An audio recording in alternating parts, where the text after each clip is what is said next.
and welcome to the channel. Today I'm going to be showing you how to create this newsletter for free in Microsoft Word. There is a link in the description below where you can download a copy of this and then you can just customize it for your own needs. So let's open a new document.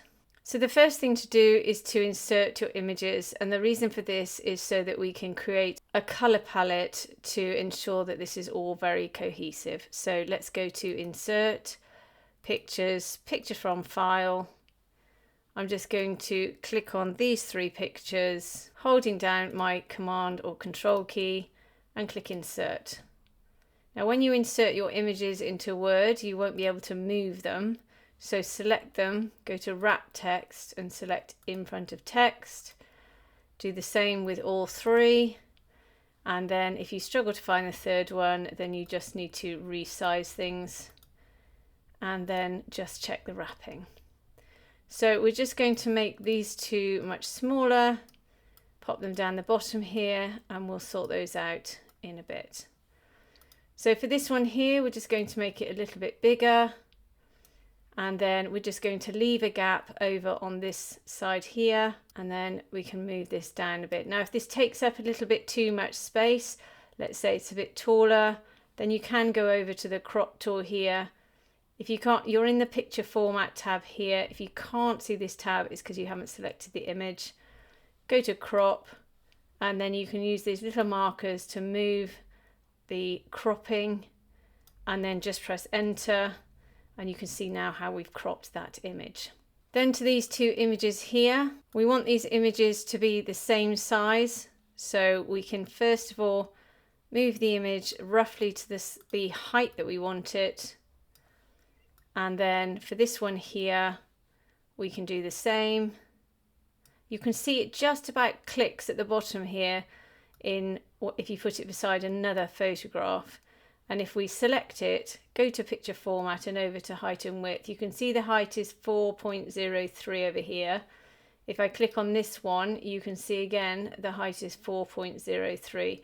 So that's perfectly the same height. But if you want them to be the same width, what we can do is say we want this width of this picture here to be replicated on this one.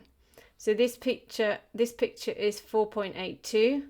So if we click on this picture here, go to the crop tool, then we can grab this little marker here, and as we put it, you can see the width changes, and we can go to 4.86, press enter. This one was 8.2, so again, just quickly move to the crop tool, see if we can do it to 8.2, 4.82. It goes to 8.4, that's good enough for me, and then press enter, and then we can just move those side by side. Make sure this one is lined up with this one, and to do that, select it, hold down your Command or Control key, select the top image, go to picture format, go to align to left, and this picture is perfectly lined up at the side here.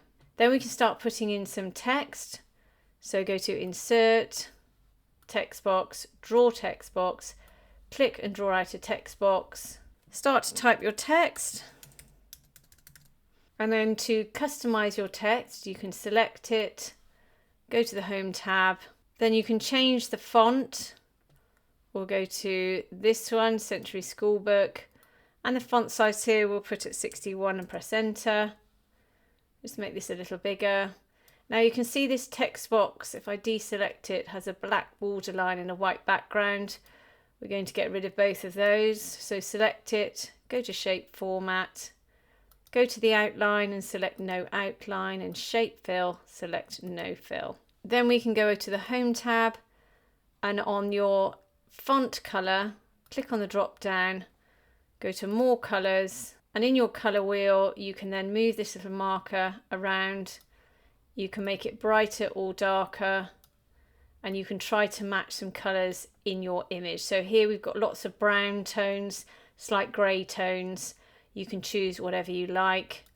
If you're lucky enough to have this eyedropper tool, you can just click on the eyedropper, move it over your image, and you can simply just click on a color. Then you can click OK, and you can see your letters have changed to that color. And you can do that in anything, whether it's a shape or it's fonts, you can use the same technique with the color wheel. So now we can just move that up slightly, go to shape format, align, align to center. So now we don't have to take the background or the border lines off this text box. We can just copy and paste it. Quickest way to do that is to select it, hold down your Alt or Option key, click and drag.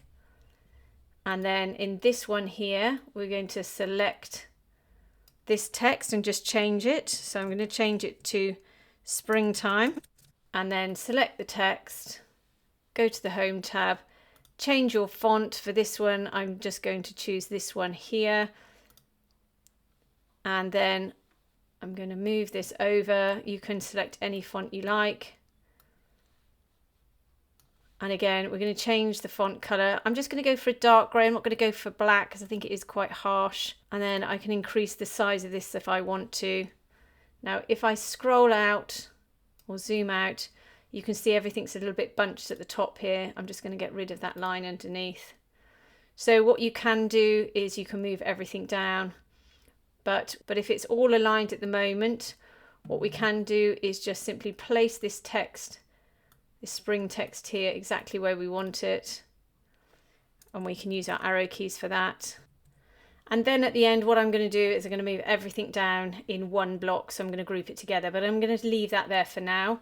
And I'm just going to go to Insert, Shapes, click on the square, and then just click and draw out a rectangle. And I'm just going to move that across to there. Then once again, go up to Outline, select No Outline. And this time Shape Fill, I've already got my dark color. I'm going to click on that one, and you can see that now matches and correlates with the font. And then what I will do is just, once again, I'm going to borrow this text box, click and drag.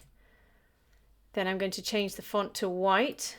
So go to the Home tab, go to Font Color and select white. And then I'm going to insert all of my relevant text for this text box on the right. So you can decide on your margins by moving the text box out to the relevant areas.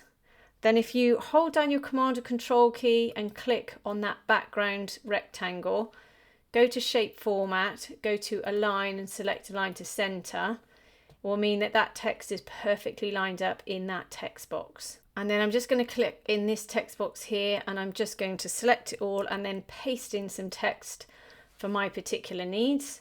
So what I've done is, if I select the top here, go to the Home tab, I've used this font here, and this is the size of the font, and also the text is this font, and it's 13.5. And this text actually is not white, it's a slightly different color. It's a slightly grey color. Now you can go to white, but I really like this grey colour in the way that it suited this brown. So if I deselect and I'm happy with this font, what I will do is just put in a simple line. So go to Insert, Shapes, go to Line, click, hold down your Shift key to make sure it's perfectly horizontal. Then go to Shape Format, Outline, change the colour to this grey. Click on the drop down again, go to Weight, select 3, and then you've got this nice line here that will line up nicely with this text both sides. That's just a bit of a design feature, you don't have to do it, but I think it looks quite nice. So once I've established all of these in alignment, then I'm going to select them all, again holding down that Command or Control key, this time going up to Group and select Group. This will now move all as one object. So I'm just going to use my arrow keys, move it up to the edge. Then I can move it up or down depending on my needs. And then once again, to create the text at the bottom, I'm going to click again, drag another text box down. I just don't have to remove the border lines and the background again. It just makes life a little bit easier. And once again, create that text box that's the same size or the same width as this photo. Click on it, go to Picture Format. You can see the width is 4.85. Click on the text box, Shape Format. Let's go to 4.85. Press Enter. And then we can align these two together. align to left. Then once again, I'm just going to click on this box and I'm going to paste in some text. If I click on this text, go to the Home tab, New Times Roman, font size 11, and it's bold. And also the font color matches this brown. You don't have to match this brown. You can select another color from your images, completely up to you. And then this at the bottom here again, Times New Roman, and it's font size 10. Then I can simply copy and paste this box to here, deselect, reselect this one and move it up. With my Command or Control key, I'm going to select the photo above, go to Shape Format, align to center, then I'm perfectly lined up. Then once again, I'm going to paste in my relevant text. And then if I can zoom out, you can see now that everything's a little bit too far at the top. So I'm going to group everything together by selecting it all, holding down my Command or Control key, and then go to Group. And then I'm going to move all of this down. Just move the text down. Then ungroup this section here, click on this group and move it up. And then for one more touch, I'm just going to put in the issue and date. So again, paste in my information. And then if I go to the Home tab, you can see I've used Helivector font size 14. And then you can line this up with the end of your text here, end of newsletter with the R. And then just use your arrow key and move that down. And then we can zoom out and check that we're happy with that layout. Perfect. Now, if there's too many fonts here for you, that's absolutely fine. You can go ahead and change them. So for this one, for example, I can change this to Times New Roman if I want to, or I can change it to this one here, because that correlates with the one above. So really simple to go through all of this and make the relevant changes. Just click on the relevant text boxes and make adjustments. And you can then group and ungroup everything in order to move it around your page. As I said before, if you can't be bothered to do any of this, there will be a link in the description below for where you can download this and all of my other designs. So I hope that's helped you today. If it has, please like and subscribe and have a great day.